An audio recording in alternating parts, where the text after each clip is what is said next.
Épisode numéro 86 du podcast de Passion MLB. Bonjour à tout le monde et merci d'être à l'écoute en ce mercredi 20h. Hey Sébastien, on est à notre case horaire régulière cette semaine. Ça fait bizarre, hein? Je l'avais quasiment oublié. Là. Quand même, quand même. Ouais.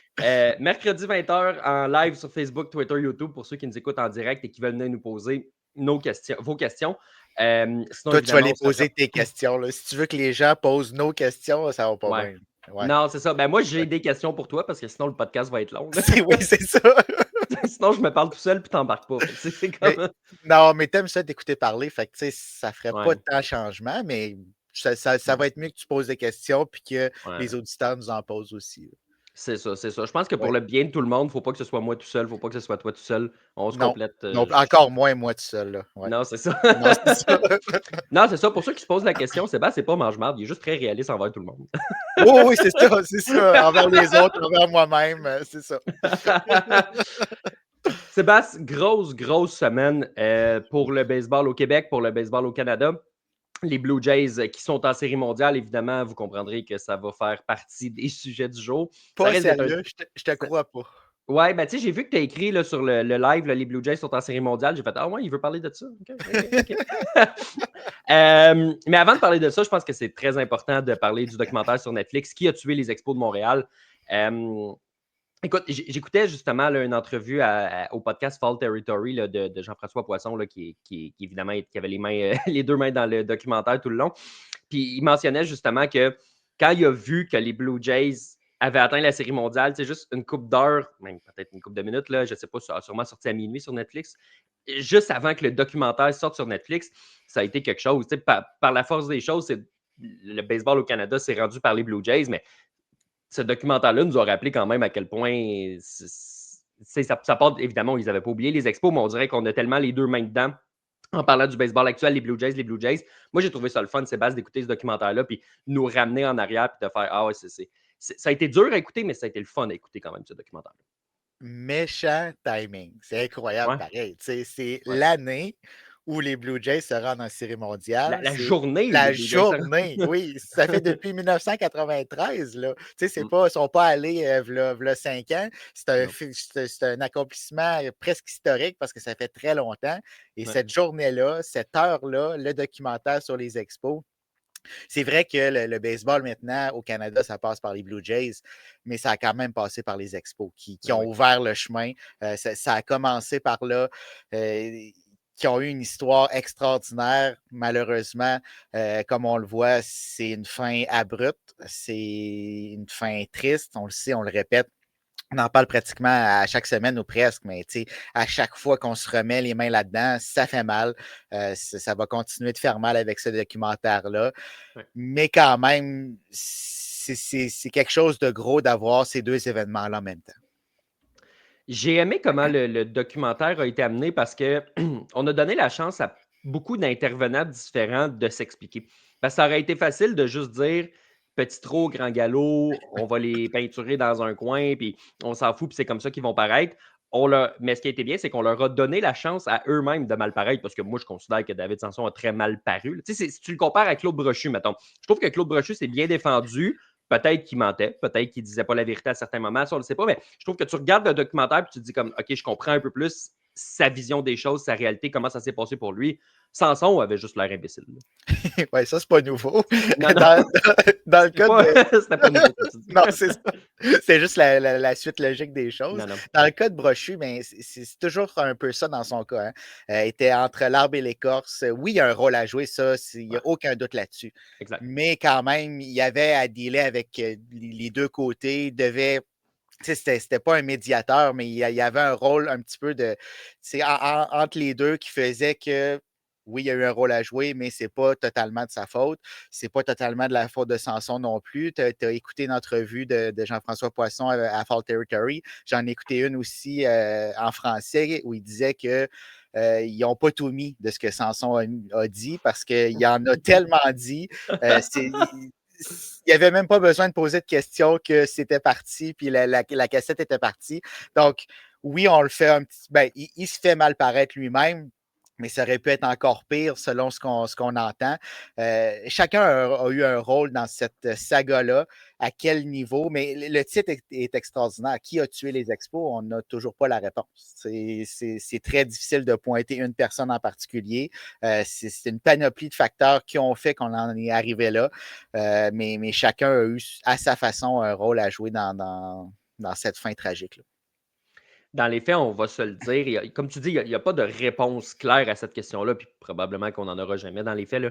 Mais un gros élément de la réponse, peu importe que ce soit Bud Selig, que ce soit Samson, que ce soit Brochu, que ce soit, peu importe le nom que tu veux me nommer, ça revient à l'argent. Tu sais, s'il y avait eu de l'argent qui avait été investi, on ne réinventera pas l'histoire, mais c'est sûr que tu mets de l'argent dans un stade, tu mets de l'argent dans des joueurs. Les partisans de Montréal, ils sont passionnés, ils ont aimé les Expos, ils aiment encore les Expos. Ils seraient venus là, dans un nouveau stade downtown avec Vladimir Guerrero signé à long terme. Là.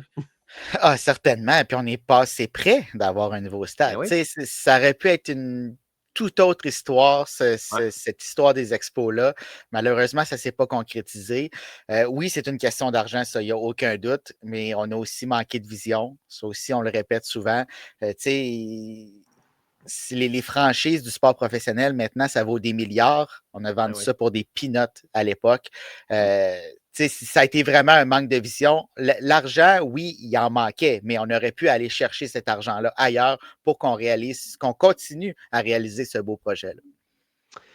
Donc, pour ceux qui ne l'ont pas écouté, Qui a tué les Expos de Montréal, disponible sur Netflix, on vous recommande chaudement de le faire.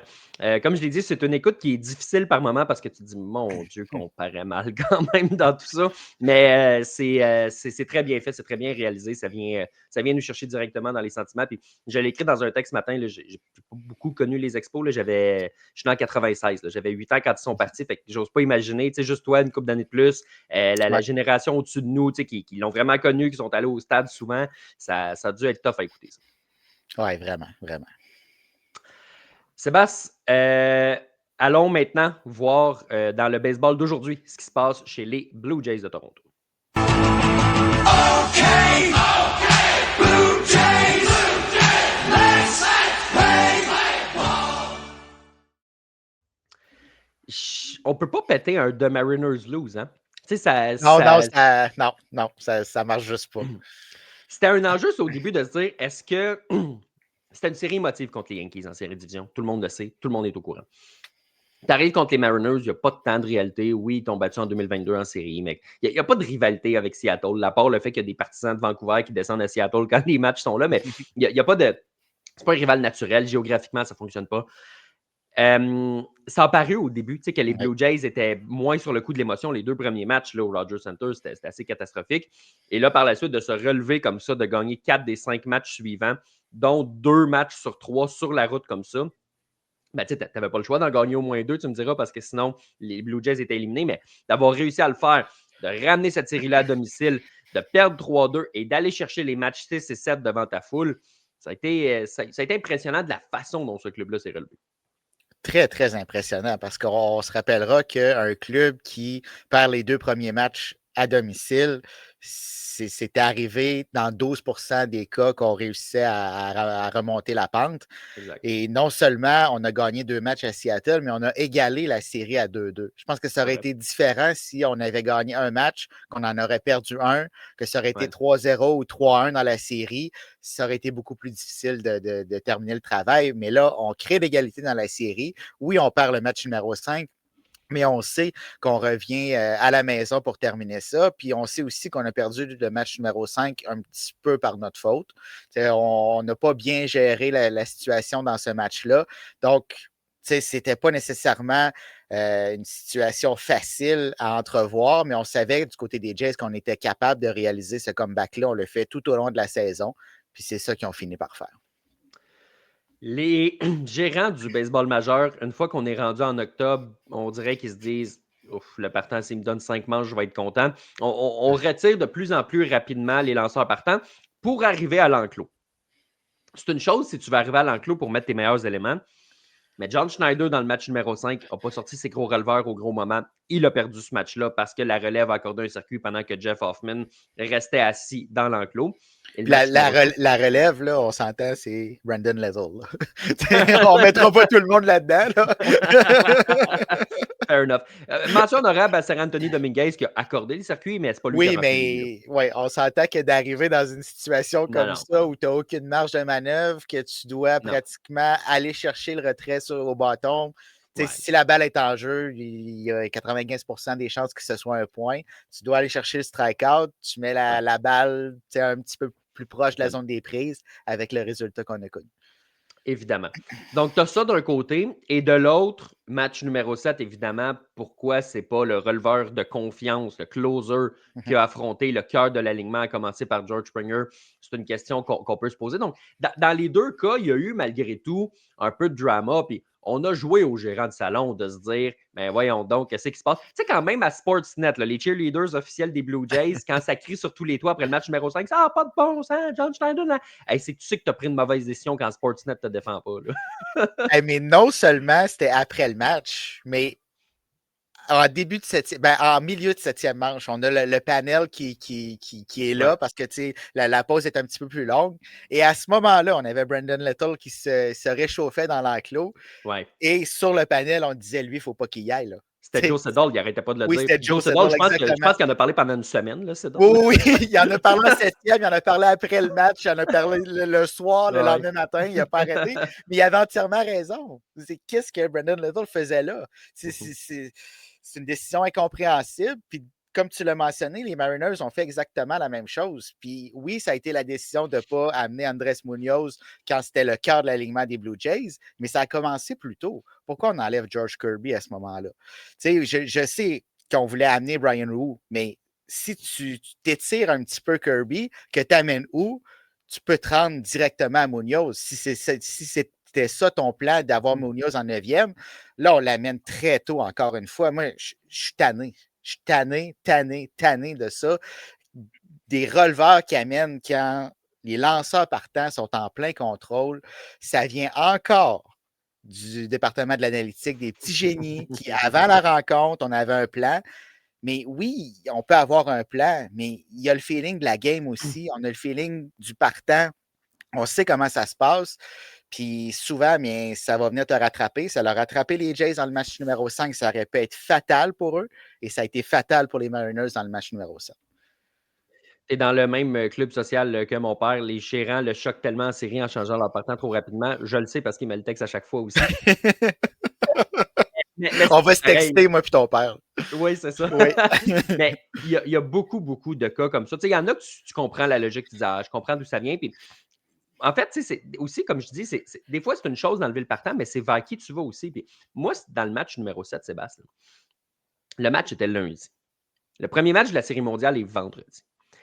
Peu importe quel partant tu utilises, là, ben, il peut être prêt pour vendredi si tu veux. Puis, je veux dire, n'importe quel, tu as besoin juste d'un partant. Là. Un match numéro 1, tu ne sortiras pas 3-4 partants de ton enclos. Les Blue Jays l'ont compris. Les Blue Jays, ils ont amené Kevin Gausman pour une manche, ils ont amené Chris Bassett pour une manche, puis ils ont fini avec Jeff Hoffman. 7, 8, 9. Tu vas utiliser tes meilleurs éléments comme ça. Des releveurs en qui tu as moyen confiance, comme Yariel Rodriguez, mettons, là, qui n'a rien fait pour nous prouver qu'il mérite d'être sur le roster de la Série mondiale, ben, ils sont restés sur le banc, ils sont restés assis dans l'enclos. Pourquoi on n'a pas fait ça du côté des Mariners? OK, tu as utilisé Bryan Woo, correct, mais pourquoi tu n'as pas utilisé... Si tu veux sortir ton partant, c'est une chose. Rembarque un partant, tu as juste ça à faire. Puis là, tes partants, là, je te garantis qu'ils vont avoir pas mal plus que 5 jours de congé parce que le prochain match est au mois d'avril. Oui, ça va être une longue pause. Puis c'est toi qui avais écrit le texte, je pense, si je ne me trompe pas. On aurait pu avoir 9 partants, si je ne me trompe pas, dans ce match-là. Ouais. Les gérants avaient la main pleine, puis pour la plupart, on ne les a pas utilisés, surtout du côté des Mariners. C'est incompréhensible qu'on prenne ce genre de décision-là à ce stade-ci de la saison. Je comprends qu'on puisse prendre ce genre de décision-là au mois d'avril, au mois de mai, au mois de juin. Là, on est rendu à un match. Il te reste un match à gagner avant de t'en aller en série mondiale. Tu sais, dans la série division contre les Tigers, là, ils avaient tout passé, ces partants. Oui. Tous les partants, ce qui avait fait qu'en début de série contre les Jays, bon, on avait un petit peu on s'attendait à ce que les Mariners aient des difficultés sur la butte, ça n'a pas été le cas. Mais pourquoi est-ce qu'il n'a pas fait la même stratégie dans ce match-là? Je ne comprends pas. Mais c'est exactement ça, parce qu'il l'a fait, puis il y avait juste une journée de congé. Le match était vendredi soir et c'est fini. Samedi matin, il jouait le dimanche à l'autre bout du pays, non, à l'autre bout du continent.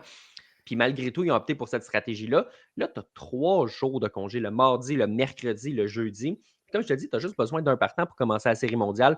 Puis à la limite, ben, tu utiliseras un partant qui lancera un peu moins, puis tu utiliseras un peu plus d'enclos au match numéro 1. Puis rendu au match numéro 2, tu embarqueras avec un partant. Peu importe, il faut que tu te qualifies. Tu as le cœur de l'alignement des Blue Jays qui arrive. Donc, moi, ça m'a dépassé de voir que tu n'utilises pas ton lanceur de confiance. Juste à la base, là, les gens apprennent-tu de l'erreur de Buck Showalter en 2016 là, quand il a gardé Zach Britton parce qu'il voulait le garder pour le sauvetage? Oui. Penses-tu que Britton, il s'en fout du sauvetage en série? Ça compte en saison. En série, là, tu veux avoir le gros retrait sur 3 prises. Là. Ton agent, il ne va pas dire il y a eu 4 sauvetages en série. Non, il va dire gars, il a réussi à retirer le cœur de l'alignement 3 fois durant le parcours éliminatoire parce que c'est lui l'homme de confiance. Tu le veux pour ta 9e manche. C'est de même que ça marche. Donc, moi, en tout cas, ça me jette à terre. Outre la gestion des lanceurs partants, c'est quand est-ce que tu amènes tes releveurs. Là, de vouloir conserver ton ordre 17, 8, 9, ça ne marche pas en série. On s'en fout. Faut que c'est le feu contre le feu qu'il faut qu'ils se battent.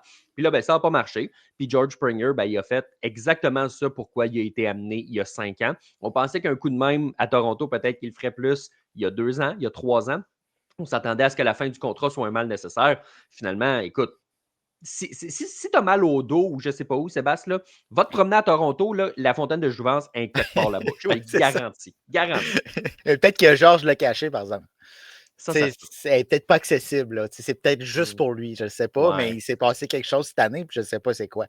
C'est incroyable ce que George Springer a fait cette année. On pensait que ce gars-là était fini ou presque, avec ce qu'il nous avait démontré dans les dernières années. C'était compréhensible. On ne voyait aucune amélioration, on ne voyait rien qui pointait dans la direction d'une saison comme on a vu.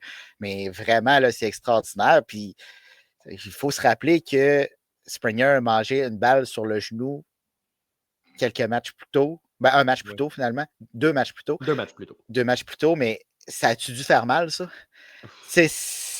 C'est incroyable la douleur qu'il a dû ressentir. Puis 2 matchs plus tard, c'est lui qui a le circuit gagnant.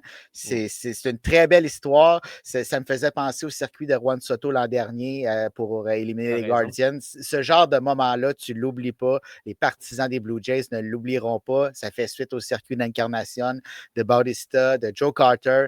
On a une belle lignée de circuits historiques chez les Jays. Puis là, ça en fait partie. C'en est un de plus. Puis tu sais quoi, tu regardes, il y en a une dans chaque série. La série de meilleure deuxième, Encarnacion. La série de division, tu as José Bautista. La série de championnat, tu as George Springer. Puis évidemment, ben, le plus gros circuit qui sera probable. Il peut être égalé, mais il ne sera certainement jamais battu. Joe Carter, le walk-off pour la série mondiale, là, c'est difficile de faire mieux que ça. Donc, dans chaque série, tu as ton moment cliché. Écoute, il est en dessous du circuit de Carter, il est au-dessus du circuit d'Incarnation. À cause du moment, je pense que je le place au-dessus de celui de Bautista, mais j'ai l'impression que celui de Bautista est plus mythique. Peut-être moins important parce que ça ne mène pas à la série mondiale, mais plus mythique. Je ne sais pas ce que tu en penses. Oui, surtout avec le bat flip. Là. C'est comme tout ce qui entoure ce circuit-là fait qu'il est différent et un peu plus mythique. Springer ne se fera pas lancer une balle, il ne se fera pas donner un coup de poing à la gueule l'an prochain parce qu'il a frappé ce circuit-là. Non, c'est ça exactement. Mais son circuit était beaucoup plus important. Puis on parle du circuit de Springer, mais il faut aussi souligner les gars qui se sont rendus sur les sentiers juste avant lui. Si Springer frappe son circuit en solo, les Blue Jays sont probablement éliminés ou au moins, à tout le moins, on se rend dans les manches suivantes puis on a une chance de créer l'égalité puis de gagner par la suite. S'il n'y a personne sur les sentiers, c'est une situation différente. Là, il y a 2 gars sur les buts. Puis là, Springer fait son circuit. C'est une chose de frapper le circuit, c'est une autre chose de le faire avec des coureurs sur les buts pour donner le devant à son équipe. Après 2 matchs plus difficiles en début de série, Vladimir Guerrero Jr. a vraiment repris là où il avait laissé contre les Yankees. Quel mois d'octobre pour Guerrero. Là. Je sais qu'en 2020, ben, il était super jeune, mais en 2022, en 2023, il avait plus ou moins performant en série, c'est correct. Là, il est établi, il a le gros contrat et il a joué. Écoute, les Blue Jays, ben écoute, pas au niveau financier, là, mais je veux dire, au niveau du feeling que ça donne. Les Blue Jays rentrent dans leur argent en ce moment. Ils s'en foutent du contrat. Oui, ouais, puis même au niveau financier, je te dirais que ça va être payant, ça. Cette run-là là, de séries éliminatoires jusqu'à la série mondiale, avec tout ce que ça implique à Toronto, on ne rentrera pas dans le 500 millions, mais on ne sera pas loin parce que ça va être quelque chose, juste à voir le prix des billets en ce moment. Ouais. Mais oui, Vladimir. Puis tantôt, tu parlais des Yankees. Je pense que les Yankees étaient encore dans la tête de Vladimir dans les 2 premiers matchs. 100%. On le savait qu'il voulait les éliminer, que c'était important pour lui. Il l'a fait. Ça l'a peut-être un petit peu sorti de sa game au départ, mais après, on a revu le vrai Vladimir. Puis il y avait un narratif autour de Vladimir Guerrero, comme quoi, c'est en séries éliminatoires, dans les moments importants, dans les saisons où on avait besoin de lui, il n'était pas là. Quand ça allait moins bien puis qu'il n'y avait pas trop d'enjeux, là, il était là. Là, on s'entend que ce narratif-là, ça n'a plus sa place. Vladimir Guerrero, qui est le meilleur joueur des séries éliminatoires en 2025, sans aucun doute. Fait que vraiment, il a tourné le vent de côté. Puis c'est ça qu'il fallait qu'il fasse. C'est le visage de la franchise. C'est lui qui a le gros contrat. C'est lui le leader de cette équipe-là. Et il répond présent. On va mettre la table pour la série mondiale, mais juste avant, Sébastien, on va aller faire un petit détour quand même de la série de championnat dans la nationale. Beaucoup moins de trucs à dire parce que parce que les Brewers ne se sont pas beaucoup présentés. Là. 4 points en 4 matchs pour le meilleur club de la Ligue. Ça démontre à quel point les Dodgers sont sur une autre planète. Moi, ce que j'ai envie de te dire, c'est cette rotation-là, c'est-tu la meilleure que tu as vue de ta vie? Et c'est dur à dire. C'est-tu meilleur que, mettons, OK, j'ai une nouvelle question. Est-ce que tu prends ces 4 gars-là ou les Braves des années 90? Je pense que je prends les Braves des années 90. C'est vraiment extraordinaire ce que les partants des Dodgers sont en train de faire, mais à cette époque-là, c'était une domination complète. Vraiment, les Braves étaient dominants avec ces lanceurs-là. On ne voulait pas les affronter. Du côté des Dodgers, c'est sûr qu'on ne veut pas les affronter, mais on dirait qu'on pense peut-être qu'on est capable de les percer à un moment ou à un autre, comme ça a été le cas à certains moments durant la saison régulière. Je ne sais pas si ça va arriver. Mais présentement, cette rotation-là est tout simplement fumante. Puis on parlait de retirer des partants trop tôt dans les matchs. Dave Roberts n'a pas vraiment besoin. Là. Blake Snell peut te donner 8 manches, Yamamoto 9. Mais encore là, on parle de retirer trop tôt. Pourquoi Blake Snell n'est pas retourné en 9e? Oui. C'est le match numéro 1, parce que c'est passé proche. Là. Oui, je veux dire, très proche. Je me souviens plus qui était au bâton pour les Brewers, mais s'il ne se lance pas sur un tir de jambon, il est peut-être à un tir de créer l'égalité ou même de remporter ce match-là, alors que Blake Snell avait lancé 8 manches en affrontant juste 24 frappeurs. Là. Ça avait été complètement fou. Puis là, la relève avait tout scrappé, puis il a fallu ramener Sasaki. Puis ça a été tough, cette game-là. Ça, c'en est un autre exemple de... Puis le lendemain soir, qu'est-ce qu'il a fait? Il a laissé Yamamoto pour 9 manches. Oui, exactement. Puis tu parles si c'était pas élancé sur un tir de jambon, si c'était pas tassé sur une balle rapide à l'intérieur aussi. Ça, j'ai de la misère à le blâmer dans le sens où... Mais je comprends ce que tu veux dire. Non, je voulais juste dire que ça tenait à vraiment pas grand-chose. C'est sûr qu'elle laisse tasser, c'est un réflexe, c'est pas de sa faute, mais ça a vraiment passé proche qu'on détruise tout le travail que Blake Snell avait accompli ce soir-là. Dave Roberts a appris. John Schneider a appris quand il a envoyé Little, ça n'a pas fonctionné. Il n'a pas commis la même erreur. Dave Roberts aussi. Donc, les gérants apprennent, c'est une bonne chose. Puis là, c'est ces 2 gérants-là qui vont s'affronter dans la série mondiale. Là, on a parlé de ces 2 lanceurs-là, mais on va parler du lanceur numéro 4 de cette rotation-là qui a connu... ordinaire, lui. Ouais, il est correct. Ouais. Il est correct. Écoute, moi, pendant des années, j'ai dit ma plus belle performance que j'ai vue en série, c'est Madison Bumgarner avec 2 jours de repos qui vient lancer 5 manches en relève puis qui gagne le match numéro 7. Ben là, je vais changer ma réponse. Là, oui. Aïe, aïe, ça se peut-tu, ça? On a-tu vraiment vécu ça? C'était fou raide. 6 manches sans donner de points sur le monticule. Il a commencé la 7e, mais il n'y a pas eu de points qui a été accordé à sa fiche après parce que la relève a fait le travail. 10 retraits au bâton, 3 coups de circuit. Je veux dire, moi, là, je le dis, ce gars-là voulait un WAR de 1 pour ce match-là. Il voulait gagner la game à lui tout seul. Il l'a fait. Statistiquement, c'est impossible, mais il l'a fait pareil. Oui, c'est ça. C'est incroyable. Puis, tu sais, depuis ce moment-là, on se pose la question, c'est comparable à quoi dans les autres sports? Je ne suis même pas capable de déterminer à quoi ça peut correspondre dans un autre sport. Ça se peut pas. J'ai vu marquer un tour du chapeau puis réussir un blanchissage devant le filet. Je déteste pas la comparaison, mais tu sais, moi, je pense que la meilleure comparaison, ce serait d'être corps arrière puis d'être demi-défensif. demi-défensif, peu importe la Ouais, position. 3 passes de toucher, 3 interceptions. Ouais, quelque chose comme ça. Ouais. Ou tu sais, trois, mettons, trois interceptions, c'est quand même intense, là, mais mettons Ouais. un trois passes rabattues ou trois sacs du corps, quelque chose comme ça. Tu Ouais, sais. s'il y a un carrière qui fait des sacs du corps, là, Non, on non, mais commence à sac du changer. corps comme joueur défensif, puis. Oui, oui, c'est ça, mais c'est parce que d'après moi, il n'a pas la Ouais. bonne shape Ah pour y oui. arriver, mais ça, Non, non, ça fair ferait enough. partie de l'histoire. Ça ferait partie de l'histoire. Ouais, c'est ça. Fait que tout ça pour dire, c'est impossible. Puis, tu sais, au basket, il n'y a pas de comparaison parce que il n'y a pas de gardien, Ouais, il n'y a ouais, pas de. Au ouais. basket, c'est juste impossible. Non, non, c'est vraiment du jamais vu ce qu'on a vu. Là. Moi, j'en reviens pas de, de ce match-là. C'est ton lanceur numéro 4, puis écoute, il lancera pas à Toronto parce que tu n'as pas le choix de revenir avec Snell puis Yamamoto. Puis tant qu'à moi, Tyler Glasnow va lancer le match numéro 3 Ouais. aussi. Tu sais, conserve Otani pour le match numéro 4, puis au pire, tu le ramèneras en relève match numéro 7. Mais tu as surtout besoin qu'il frappe Otani. Tu as moins besoin qu'il lance. Tu sais, oui, tu as besoin qu'il lance parce que c'est un bon lanceur, mais tu n'as pas excessivement. Tu sais, s'il était à Toronto, il serait plus qu'un lanceur numéro 4. Mais dans cette rotation-là avec les Dodgers, numéro 4, c'est correct.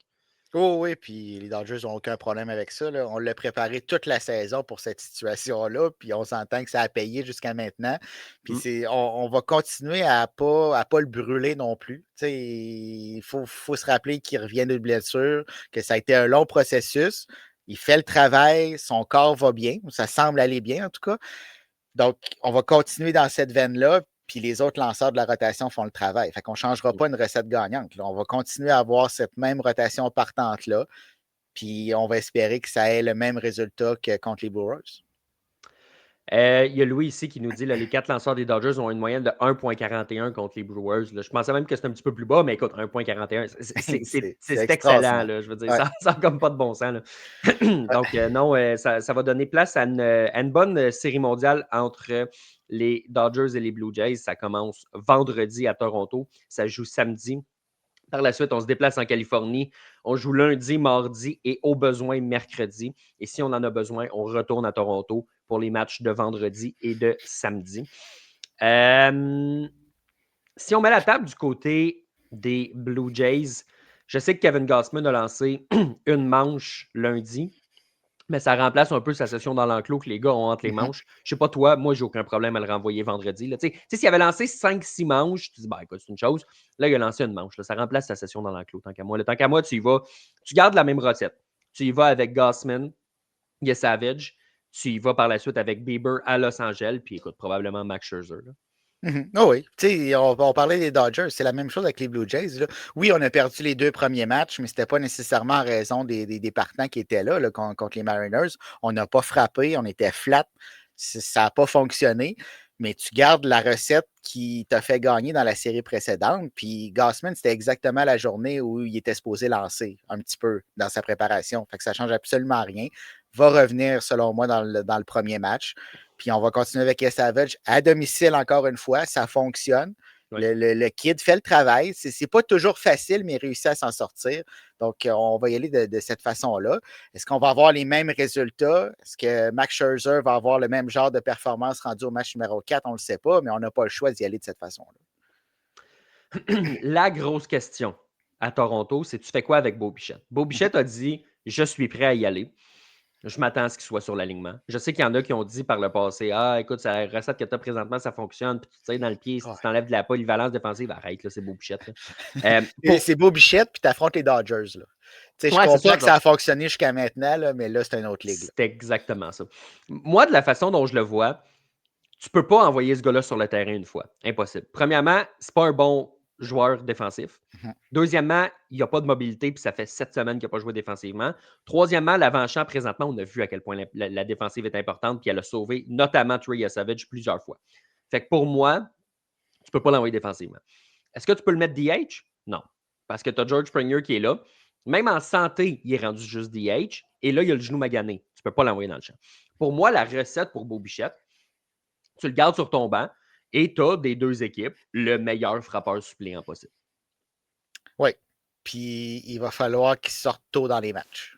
Tu ne peux pas nécessairement. Il va falloir qu'il sorte à tous les matchs, à moins que ça aille vraiment bien. Là. Oui, tu as le meilleur frappeur du banc des deux équipes, mais il va falloir qu'il soit utilisé parce qu'il prend quand même une place dans le roster de la Série mondiale.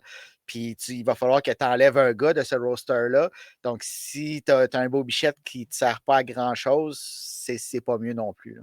Non, exact. Mais moi, je le vois justement dans ces situations-là de frappeurs d'urgence. Puis tu te rends sur les sentiers, puis immédiatement, on amène un coureur suppléant.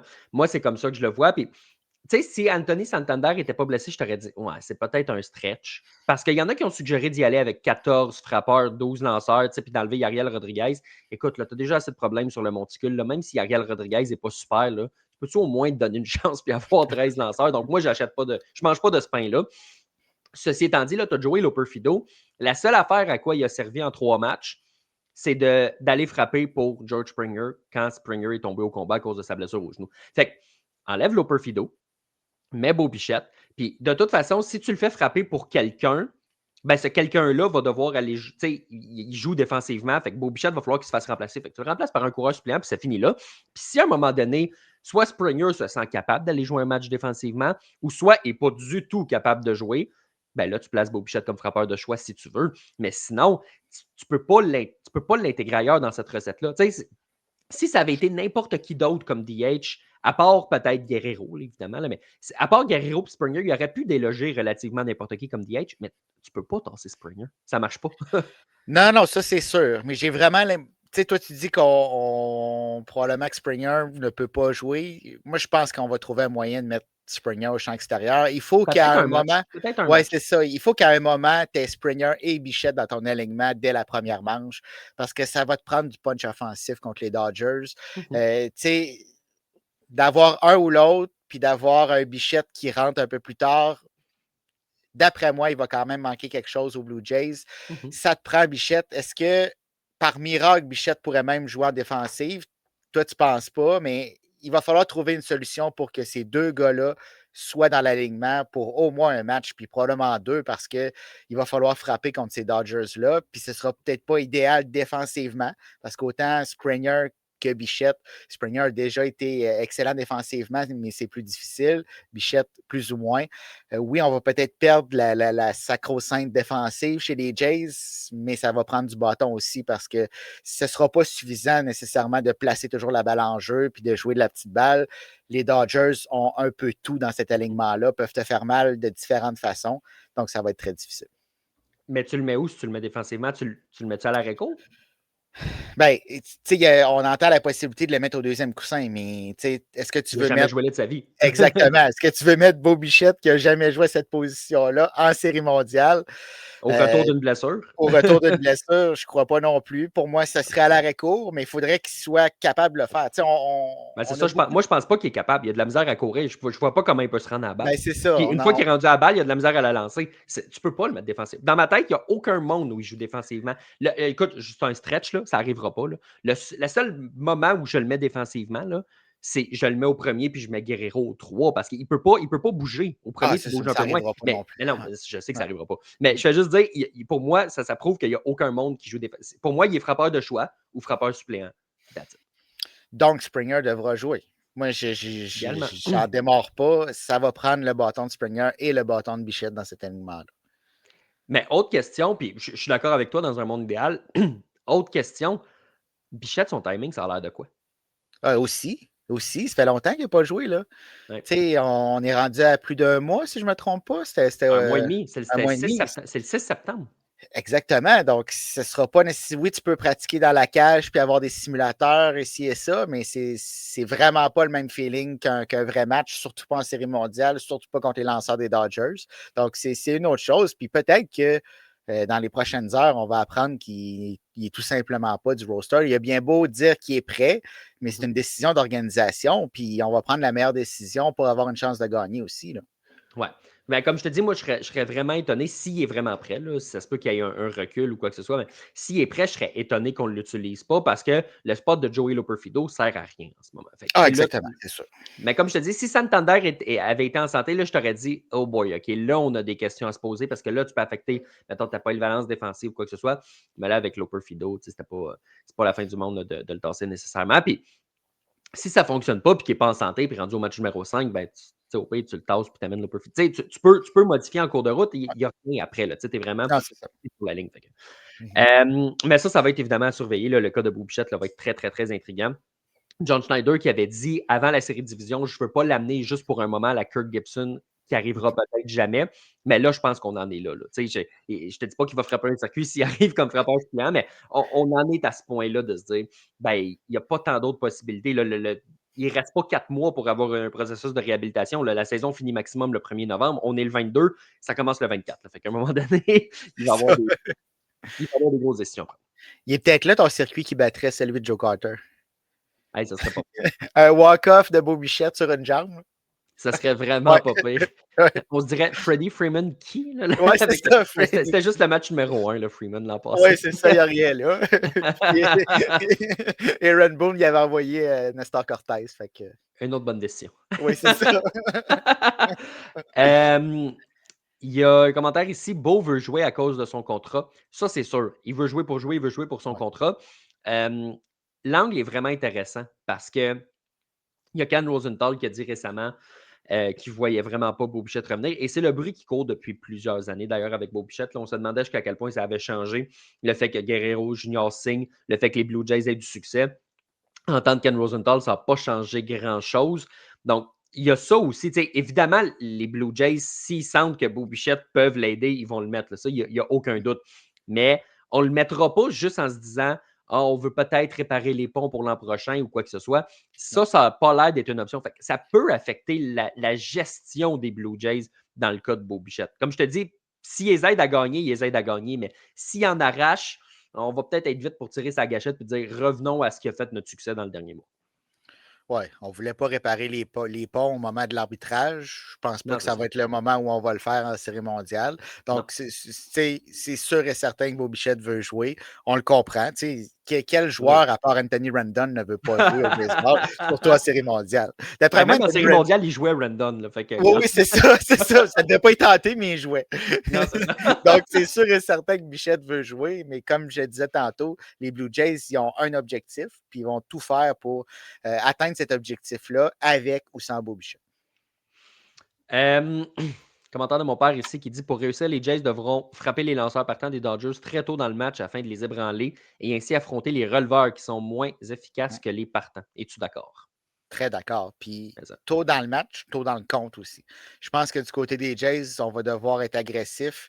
Tu ne veux pas te retrouver avec 2 prises contre Blake Snell, contre Yoshinobu Yamamoto, contre Tyler Glasnow, puis même contre Shohei Ohtani. C'est dans ces moments-là que les lanceurs des Dodgers vont faire ce qu'ils veulent avec les frappeurs des Blue Jays, même si les frappeurs des Jays sont des gars qui placent la balle en jeu, qui frappent avec 2 prises. Là, ça va être encore plus difficile. Là, c'est un autre niveau. Donc, tu dois frapper tôt dans le compte quand les lanceurs adverses veulent prendre les devants dans le compte. Je pense que c'est de cette façon-là que les Jays vont pouvoir au moins espérer pousser la série assez loin. Si tu tires l'arrière, tu as 2 prises contre ces lanceurs-là, ça va être très, très difficile de produire des points contre Los Angeles. Est-ce que tu penses qu'il reste de la magie dans le bâton de gars comme Ernie Clement, Nathan Lucas, Barry Bonds? Puis quand je dis Barry Bonds, je veux vraiment dire Andrés Jiménez quand il y a un gars ses buts en deuxième manche. Là. C'est parce que Guerrero, tu te doutes qu'il va se présenter. Springer, tu te doutes qu'il va se présenter. T'espères que Kirk soit là. Mais ces gars-là, Nathan Lucas qui a un rôle important, il frappe deuxième quand même. Penses-tu que ces gars-là vont continuer d'être aussi bon? On dirait que si j'avais un gars que je te dirais oui, ça va être Ernie Clement. Oui, on ne sait pas comment il fait, mais il le fait. Ouais, c'est ça. Lui, se faire retirer sur 3 prises, on dirait qu'il n'a pas lu le paragraphe là-dessus. Là. Il a aucune Non, idée non, qu'il faisait c'est ça. C'est ça. Il est 0-2, puis il te frappe une balle au champ posé, comme si de rien n'était. C'est comme il n'y a pas de problème. Ouais, Par contre, avec tout ce qu'il a accompli jusqu'à maintenant en série, je pense pas qu'il peut répéter. Est-ce qu'il va continuer à être bon? Probablement. Je pense pas qu'il puisse faire ce qu'il a fait jusqu'à maintenant, mais on va avoir besoin d'un Ernie Clement qui continue à se rendre sur les sentiers. Nathan Lucas, ça, c'est le deuxième frappeur.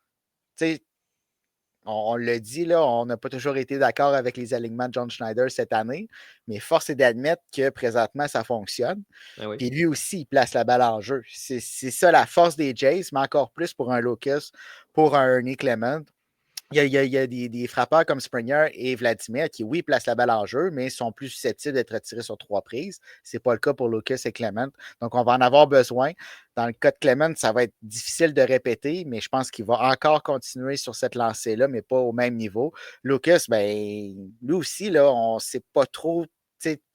Ça va avec la confiance aussi. Quand tu es en confiance, on dirait qu'il n'y a rien qui t'atteint.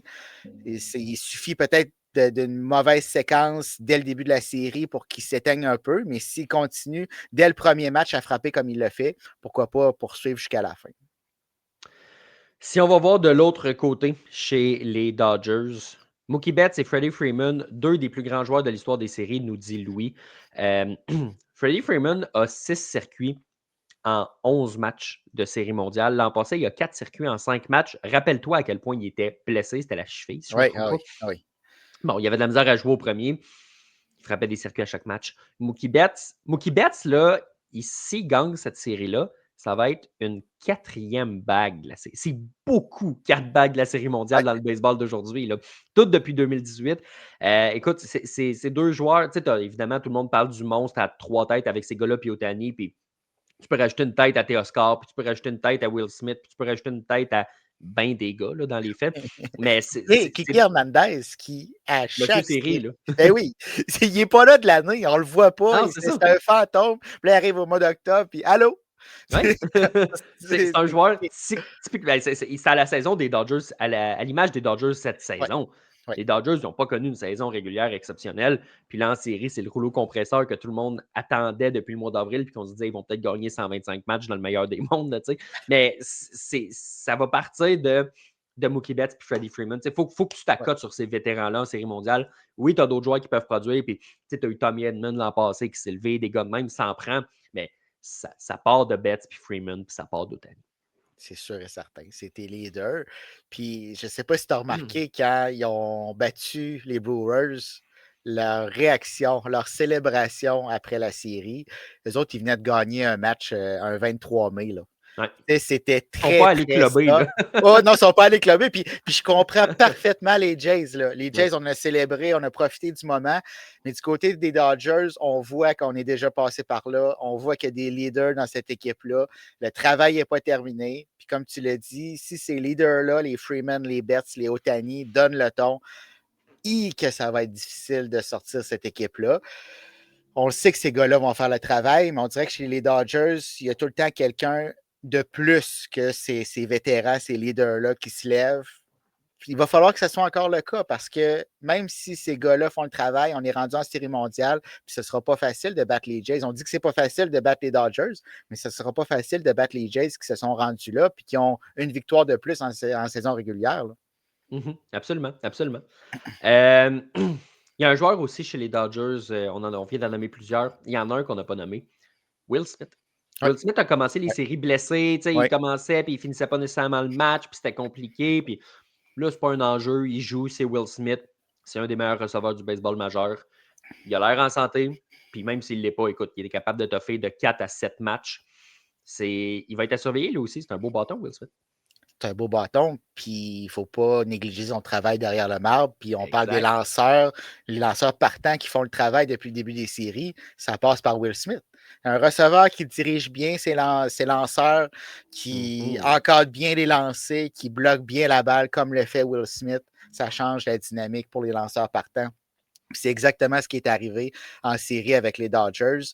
On est totalement en confiance. La batterie lanceur-receveur à Los Angeles, ce qui donne les résultats qu'on voit jusqu'à maintenant. Fait que oui, Will Smith va être très important dans cette série-là. Alejandro Kirk aussi, on peut dire la même chose. C'est un gars qui est capable de se lever offensivement, puis il s'améliore défensivement. Il n'est pas parfait, il y a des lacunes, mais pour cadrer les tirs, il est capable. Écoute, Non, j'allais juste dire, il a volé une coupe dans la série contre les Mariners. Il y a des tirs bas, là, mais Ouais, bas, j'ai rarement vu ça qui ont été appelés par l'officiel derrière le marbre. ouais. C'est en raison du travail d'Alejandro Kirk, là, parce que le lancer n'était pas proche. Ben, c'est ça que j'allais te dire. Tu regardes les matchs des Blue Jays, des séries, puis je peux pas dire, tu sais, je veux dire, oui, il y a eu des moments, évidemment, que, tu sais, on peut penser à la troisième prise de Yes Savage qui l'a comme complètement assommé dans son premier match contre les Mariners, des trucs de même, mais règle générale, là, les arbitres ont été favorables envers les Blue Jays, puis une des grandes raisons, ben, c'est le travail Oui, d'Alejandro Kirk derrière le marbre. Là. Lui, peut-être que le système ABS l'an prochain, ça va lui faire mal. Parce qu'il y a des frappeurs qui vont se dire, ben voyons donc, là, l'arbitre, là, ouais, t'as c'est pogné ça. pour ça, là, Ouais, ta minute, là, t'as ouais. pas raison. Fait que lui, c'en est un qui va peut-être souffrir un peu de ça, mais en série mondiale, il n'y en aura pas. Donc, Non. c'est son dernier moment, là, justement, 4 à 7 matchs, lui aussi, de son côté, pour bien paraître à ce niveau-là. Sébastien, deux bons groupes de frappeurs. Avantage aux Dodgers sur le monticule, avantage aux Blue Jays pour la défensive. C'est deux clubs qui peuvent gagner des matchs de baseball. La grande faiblesse des deux équipes, c'est la même, c'est l'enclos de releveur. Le but, les deux gérants vont avoir exactement le même message, qui est le message que mon père disait. Sortez les lanceurs partants du match le plus rapidement possible. C'est sûr que c'est ça le message. Et dans cette optique-là, les Dodgers qui sont capables de sortir des bons joueurs du fond de leur poche ont décidé que Rocky Sasaki, qui n'avait pas lancé depuis comme 4 mois, ils ont fait, toi là, tu as un lanceur partant dans la vie, ouais, t'es blessé, ouais, on va te mettre closer. Puis ça marche. Fait que là, Ben tu as oui. Rocky Sasaki, comme le mentionne Louis, qui devient. Tu sais, qu'il y a vraiment son rôle qui est super important dans ce club-là. Tu sais, Ouais. même si Dave Roberts a peur de l'appeler le closer, là, qu'il parle de spécialiste de la 9e manche ou peu importe, Gabin, c'est ton closer, puis une chance qu'il est là, OK? Comment, dis-le, là, dis-le. Ouais. On s'en fout, Juste, il au close pire, les tu vas le matchs. mettre en confiance, là. Ben oui, c'est ça, c'est ça, je comprends pas, je comprends pas. Mais non, écoute, c'est impressionnant ce que Ouais, Sasaki est en mesure de faire, puis ils en ont définitivement besoin. ben oui. Euh, Pas au même niveau parce que les Blue Jays n'ont pas besoin de closer, mais d'avoir Chris Bassett dans l'enclos, Oui. c'est une belle police d'assurance. On l'a vu dans le match de lundi. Il a été important. Il a été cherché. Tu sais, il a lancé une manche, c'était clean. Il n'y a personne qui a stressé. Il a bien fait son travail. C'est quoi que John Schneider avait dit? Il est capable de bien gérer les situations bizarres, ou en tout cas, ça ressemblait à ça. Il l'a montré, gars. C'est pas un releveur de carrière, c'est un lanceur Mm. partant. Les blessures l'ont tenu hors de l'alignement contre les Yankees en fin de saison régulière. Puis là, on dit, ben écoute, tu n'es peut-être pas capable d'être un partant en ce moment. Va nous lancer un peu en relève, puis ça marche. Ben oui, puis c'est un gars qui a du caractère. Fait que Ouais, souvent, les gars qui ont du caractère vont bien faire en relève, sont t'as capables de raison. trouver un moyen de, tu sais, de se réinventer puis d'apprendre cette nouvelle situation-là. Bassett, on le sait, il est capable de jeter ses coéquipiers sous l'autobus, mais il est capable de performer dans ces situations-là également. Donc, tu sais, c'est un petit peu une bébite, mais il a fait le travail, puis il va continuer de le faire parce qu'on va en avoir besoin. J'ai pas l'impression qu'on va voir Little dans cette série-là, à moins qu'on ait une confortable avance ou qu'on tire de l'arrière par 24. Donc, ça va prendre d'autres bras dans cet enclos de relève-là pour se rendre à Hoffman, qui fait bien, il faut le mentionner aussi. Hoffman, là, cette saison, ça a été coup-ci, coup-ça. Il y a eu des hauts et des bas, mais là, il fait le travail jusqu'à maintenant. Mais il Oui. faut se rendre à Hoffman, puis on a un petit peu moins de munitions au niveau des partants qu'on peut amener dans l'enclos de relève que les Dodgers ont. Mais il va falloir trouver un moyen, dont Bassett, de se rendre jusqu'à Hoffman. Je ne sais pas si tu connais le. Puis ma culture de film n'est pas nécessairement la plus grande, là, mais je sais que ça vient d'un film, je ne sais pas lequel, mais il y a un meme sur les réseaux sociaux là, d'un gars qui dit I'm tired, boss. Penses-tu que c'est Louis Varlin qui dit ça à John Schneider? Moi non plus, je ne sais pas de quel film ça vient, mais oui, ça se peut, ça se peut bien.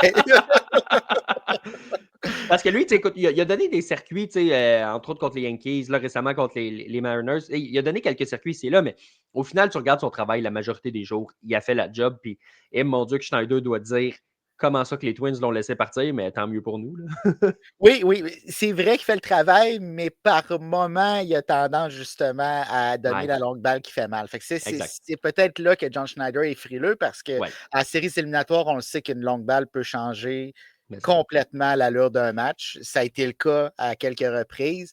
Donc, tu le sais que le gars est capable de retirer les frappeurs adverses, mais qui est aussi capable par moment de donner le gros circuit. Donc, tu veux vraiment pas avoir à donner. Fait que c'est difficile de l'amener dans une situation. Il faut choisir ses moments quand même avec Varden. Commentaire ici intéressant de Jean-Michel, puis j'ai envie de te soumettre la question parce que je veux ton point de vue. Là, je vois la casquette que tu as sur la tête. Une des pires séries mondiales pour un fan des Yankees. Jay, c'est un rival de division dont la rivalité s'est accentuée dans les dernières années, je l'ajoute. Et les Dodgers, c'est un des ennemis depuis les plus longtemps. J'ai posé cette question-là à Félix, puis lui, Félix, qui m'a dit, c'est jamais je vais prendre pour quelqu'un de Toronto. Donc, même s'il déteste les Dodgers à s'en confesser, lui, il m'a dit que c'est les Dodgers dans son cas. Je te pose la question, mettons que tu laisses ton cœur parler, là, tu veux-tu une annulation de la série mondiale ou tu veux-tu une victoire d'une des deux équipes? Mais moi, contrairement à plusieurs, j'ai aucune animosité envers les Dodgers. Je comprends que c'est un rival de longue date, mais oui, ils ont battu les Yankees l'an dernier en série mondiale. C'est différent avec les Blue Jays parce que c'est un rival de division que tu affrontes 72 fois par année, puis que là, tu as affronté en séries éliminatoires. Cette proximité-là, je la ressens pas avec les Dodgers, même si c'est comme l'autre empire du mal. C'est une équipe historique qui a eu des grands moments avec les Yankees aussi. Donc, si je vais seulement avec mon cœur, je favoriserais les Dodgers. Olivier ici qui nous dit, même moi qui est un très gros fan des Yankees, je crois que les Blue Jays remporteront la série en 7 matchs contre les Dodgers. J'ai vu qu'il y avait quand même beaucoup là, de prédictions ici. Là. Il y a Louis qui nous a dit les Dodgers en 6 parce que les 4 lanceurs sont très, très, très dominants. Il y a Yannick qui nous dit Dodgers en 5. Il y a même Louis qui en rajoute en disant si les Dodgers en gagnent une à Toronto, ça va être les Dodgers en 5. Le commentaire tantôt de Will Smith qu'on a mis, ben, ça commençait par Dodgers en 5. Donc là, j'essaie de défiler un petit peu. J'espère que j'en ai pas manqué un là, parce qu'on a quand même plusieurs commentaires ici dans le chat. Donc, je vais te la poser la question parce que là, on est rendu là dans le podcast. Je te demande de te mouiller, Sébastien Berroir. Blue Jays, Dodgers, qui, combien, en pourquoi, comment, pourquoi, de quelle façon? C'est beaucoup de questions. Tu peux... Ouais. Je m'en fous, tu réponds aux questions que tu veux. D'accord. Je vais y aller avec les Dodgers en 5, principalement parce que ça va être difficile d'aller chercher plus que 2 matchs contre ces 4 partants-là. Oui, tu peux en battre un sur les 4, mais si l'affaire, c'est qu'un des 4 va revenir dans le match numéro 5, puis le deuxième va revenir. Donc, ça va être vraiment, vraiment difficile d'affronter cette rotation partante-là. Puis si c'était seulement la rotation, c'est une chose, tu te dis, bon, tu sais, on ne marquera pas beaucoup, mais peut-être qu'on va être capable de ne pas en donner beaucoup. C'est pas facile de ne pas en donner beaucoup aussi contre les Dodgers. Non seulement on a la rotation partante, mais on a aussi cette force offensive-là.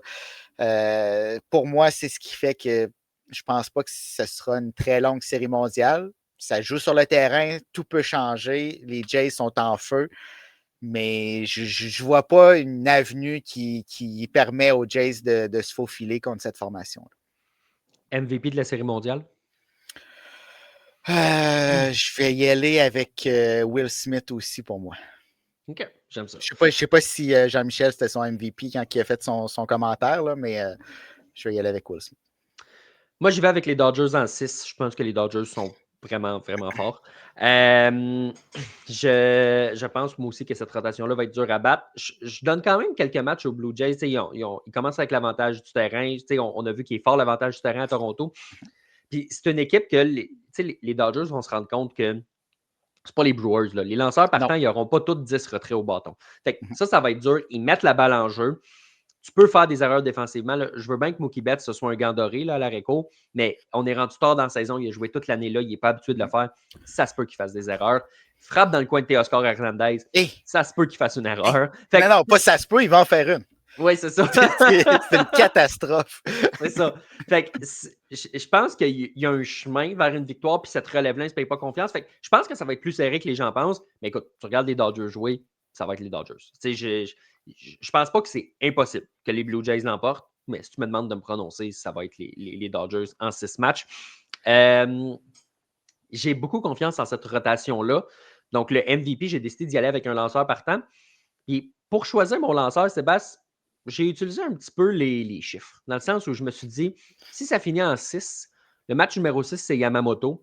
Mettons qu'il en sort une grosse, ça se peut qu'il y ait un billet de récence puis que ce soit lui au-dessus de Blake Snell. J'aurais pu te dire Blake Snell, je vais te dire Yamamoto parce que je pense que ça va se finir au match numéro 6. Mais j'ai l'impression que ça va être un lanceur partant peut-être là, qui va être le MVP de cette série mondiale-là. Puis quand je dis un lanceur partant, je ne veux pas nécessairement dire Shohei Ohtani. Shohei Ohtani, ce n'est pas un lanceur partant, c'est une licorne. Là. Ben, Oui, premièrement, c'est ça. on a la confirmation que ce gars-là il a été créé en laboratoire. Ça, c'est Oui, de un. oui. Mais non, je pense que ça va être Yamamoto, mais je sais que c'est plus rare quand même que ce sont des lanceurs qui remportent le titre de MVP, mais je pense que ça peut être, le cas ici.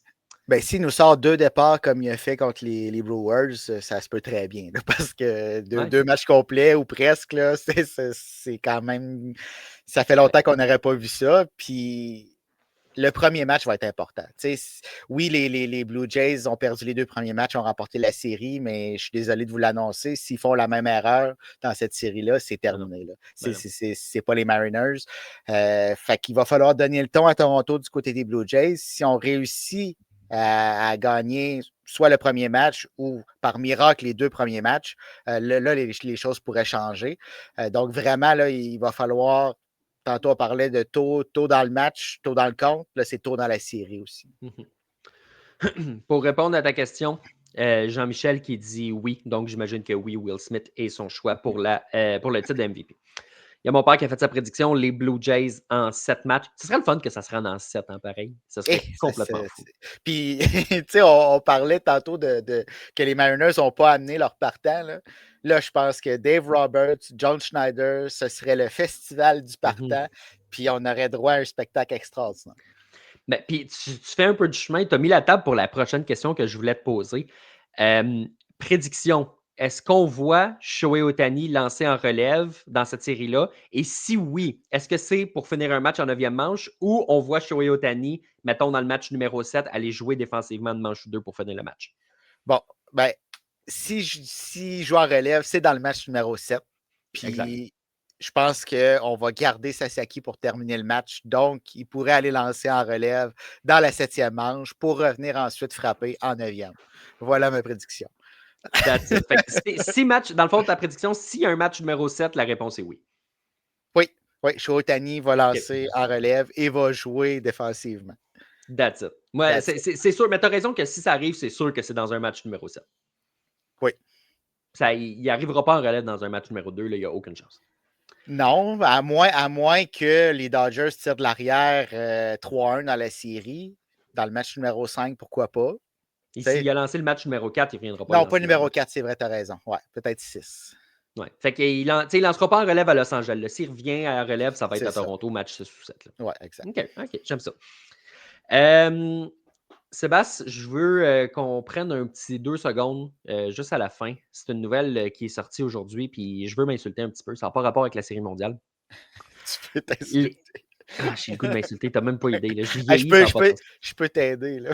Ah ouais. Ouais. On va parler de Los Angeles, mais pas des Dodgers. On va parler des anges de nos campagnes. Oui. Qui ont présenté Kurt Suzuki comme nouveau gérant. J'ai pas de problème avec la nomination de Kurt Suzuki. On lui a consenti un contrat d'1 an. 1 an. Donc, dans le fond, ce qu'on lui a dit, c'est mange la marde.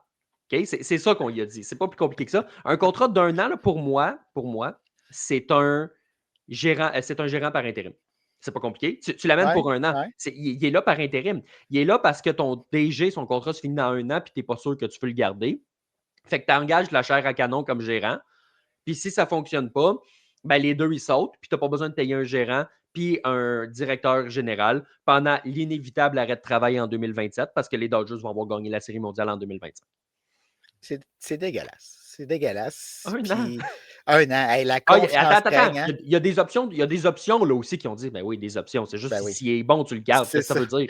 C'est pas une option, c'est juste la logique. Tu n'as pas besoin de mettre d'option à un contrat, c'est juste logique. S'il performe, tu le gardes.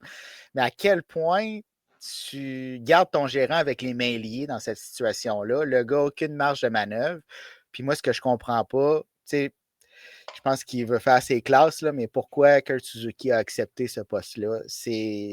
tu veux commencer ta carrière de cette façon-là, dans cette situation-là, je pense vraiment pas que ce soit idéal. Oui, tu veux mettre ton pied dans la boîte, mais je pense pas que ce soit la meilleure façon de le faire. Je pense que tu peux pas dire non quand tu t'es proposé un poste de gérant pour la Ouais. première fois. Je pense que c'est ça. Moi, là, ce que je lui souhaite, là, c'est. Je vais te faire un comparatif. Skip Shoemaker. OK? Skip Shoemaker, il est allé à Miami. Il a bien fait. Puis là, il s'est fait traiter comme de la merde. Puis il a dit ouais, ben moi, dès que j'ai la chance, je vais partir. Puis là, aujourd'hui, il se retrouve à gérer une vraie organisation. Ben, Ouais, c'est mais ce il n'y que je avait pas souhaite un à qui tu contrat dis. d'1 an. Non, Tu je sais, sais. si ça ne fonctionne pas là, dans cette année-là, là, est-ce que Kirk Suzuki va avoir une autre chance? Je ne suis Ça, pas c'est un sûr. bon Là. point. Je suis Ça, pas c'est un sûr. bon point. Il n'aura pas eu la chance de se mettre en valeur, surtout pas avec Mhm. ce club-là. Non. Tu sais, c'est pas comme s'il y avait les Dodgers de Los Angeles sous la main et qu'ils ne performent pas, OK? Mais là, il n'y a pas d'effectif à moins que les Angels fassent des miracles cet hiver. Puis si ça ne fonctionne pas, ben, on va l'avoir vu 1 an, peut-être moins, parce qu'on va l'avoir congédié le 2 août. Mm. Il me semble que je ne vois pas de situation gagnante pour personne là-dedans.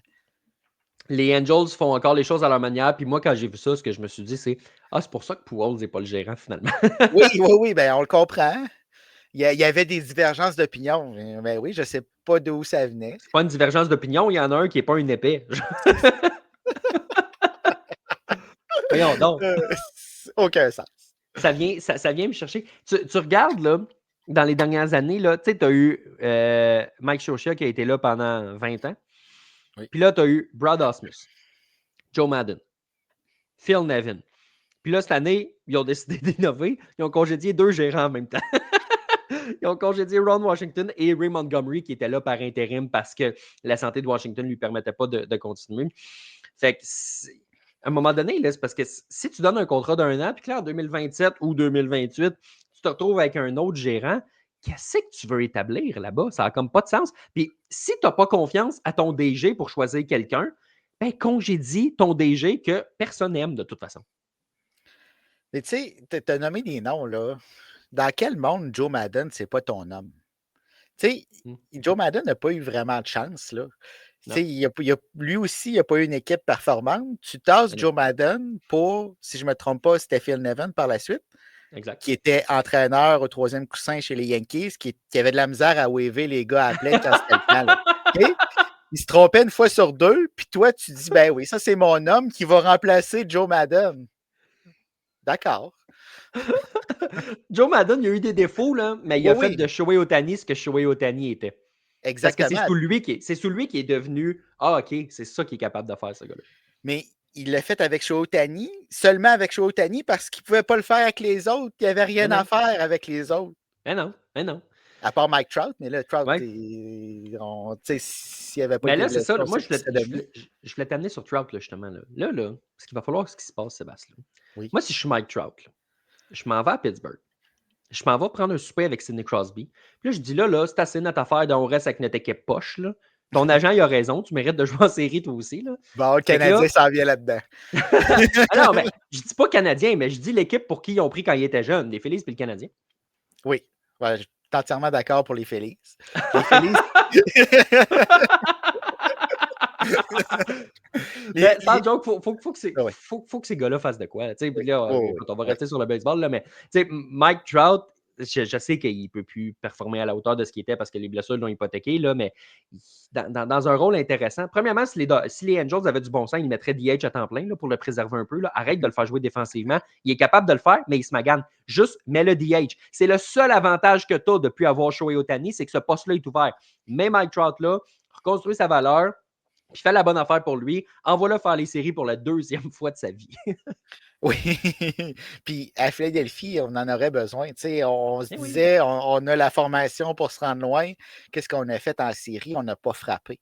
On a besoin d'un bâton de plus dans cet alignement-là. On est allé chercher Harrison Bader à la date limite des transactions. D'accord, excellent défensivement, gars de profondeur, mais ce n'est pas lui qui va frapper en série. Ça te prend un bâton. Ça te prend des releveurs aussi, là, si on le dit depuis 1987, là, mais ça serait un fit parfait chez les Phillies, terminerait dans la ville de son enfance. est-ce que ça va se produire? Et il va falloir que lui aussi mette du sien puis qu'il décide qu'il va aller ailleurs aussi. Là. Oui, ben c'est lui qui colle la shot. Là. Honnêtement, Exact. où est-ce qu'il est rendu? S'il va voir la direction et qu'il dit je veux partir, ils vont le faire. Mais On ne sait jamais avec eux. Là. Ils pourraient ouais, très bien dire ben non, on va te garder. Ouais, ça, c'est un bon point. Ils ont quand même gardé chez Otani alors qu'il n'y avait rien à gagner. Ouais, ça, c'est un bon point. Ouais. Olivier qui dit on va se le dire, les Angels, c'est l'équivalent des Sabres de Buffalo dans la MLB. Oui, bonne Ouch, comparaison. mais oui. Oui, c'est ça. C'est exactement ça. C'est ça. Les Sabres, ça fait combien d'années qu'ils reconstruisent? Là? Ça doit faire 25 ans à peu Ça fait près. comme 4 reconstructions. Ouais, c'est ça. 4 reconstructions de 5 ans à peu près. Ouais, c'est ça. Ouais, c'est ça. Ça va bien. Oui. Jean-Michel qui m'a fait rire en disant quoi? Anthony Rendon ne va pas faire de Kurt Suzuki un héros. Je l'ai trouvé bon. Puis, petit commentaire pour finir sur la série mondiale. Mon père qui dit c'est Scherzer qui va obtenir le dernier retrait pour gagner la série. Ça serait drôle. Dans un éventuel match numéro 7 qu'on parlait tantôt, Ben probablement. oui, ça se tient, là, c'est le match numéro 4. Oui. Ça fonctionne. Ouais. Ça fonctionne. Contre Shohei Ohtani, parce que Shohei Ohtani va revenir au bâton à 7e manche. Oui, c'est ça. En 9e manche, puis là, ça va être Max Scherzer au monticule qui va le passer dans la mitaine. C'est ça, c'est ça. Un lanceur qui n'a pas été capable de frapper un coup sûr à la dernière année où les lanceurs frappaient versus la licorne. Oui, c'est ça. Ça serait parfait. Ça rappellerait la série, voyons, la classique mondiale, Oui. mais un peu à l'inverse. Oui. Un peu à l'inverse. Sébastien, merci beaucoup donc d'avoir été là avec moi cette semaine. Merci aux auditeurs qui nous ont posé beaucoup de questions pour nous aider à mettre la table, évidemment, pour la série mondiale qui commence vendredi à 20h. Pour ceux qui veulent l'écouter en français, c'est sur les ondes de TVA Sport. Vous pouvez l'écouter aussi à Sportsnet ou évidemment à un canal américain. C'est Fox, la série mondiale, je ne me trompe pas. Hein? C'est pour ça que j'ai dit un canal américain, parce que je ne le sais pas. Oui, si je ne me trompe pas, c'est Fox. J'ai aucune idée. Est-ce que Joe Buck va être à la description? Ça, c'est ma question. Raison de plus de l'écouter au Canada. Donc. T'es tellement anti-Joe Buck, toi? Honnêtement, je l'ai dit pour la blague. J'ai pas nécessairement Pour vrai, j'écoute pas beaucoup le baseball américain. Là. Si c'est les Blue Jays, je l'écoute à Sportsnet. J'écoute les games qui vont passer à RDS, TVA Sport. Puis oui, ça va arriver là, que je vais pogner une game sur MLB TV qui n'est pas nécessairement diffusée ici puis que je vais l'écouter d'un feed américain. Mais règle générale, je l'écoute pas mal plus ici. Fait que je connais pas tant les commentateurs américains, honnêtement. Bon, on va changer de sujet d'abord. Ben, c'est ça. Je viens de dire que le podcast est fini. De toute façon. Oui, c'est ça. Fait que merci à tout le monde qui nous a posé vos questions. Ça commence vendredi, comme je le disais. Vous pouvez réécouter le podcast sur toutes les bonnes plateformes de podcast ou sur Facebook, sur YouTube ou sur Twitter.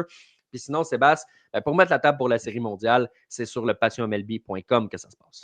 Oui, pour mettre la table et pendant la série mondiale, pour toutes les histoires sur le terrain, à l'extérieur du terrain, on va être là puis on va suivre cette belle série mondiale avec les Jays. On va mettre la table, on va manger, puis on va enlever ce qu'il y a sur la table après aussi puis faire la vaisselle. Là. On va traiter ça en profondeur. On va mettre ça dans le lave-vaisselle, ça ne te dérange pas. Ouais, ça c'est un bon point. Moi, à l'appart, j'ai pas de lave-vaisselle, fait que j'ai pas ce réflexe-là. Peu importe. Félicitations de faire partie de l'élite.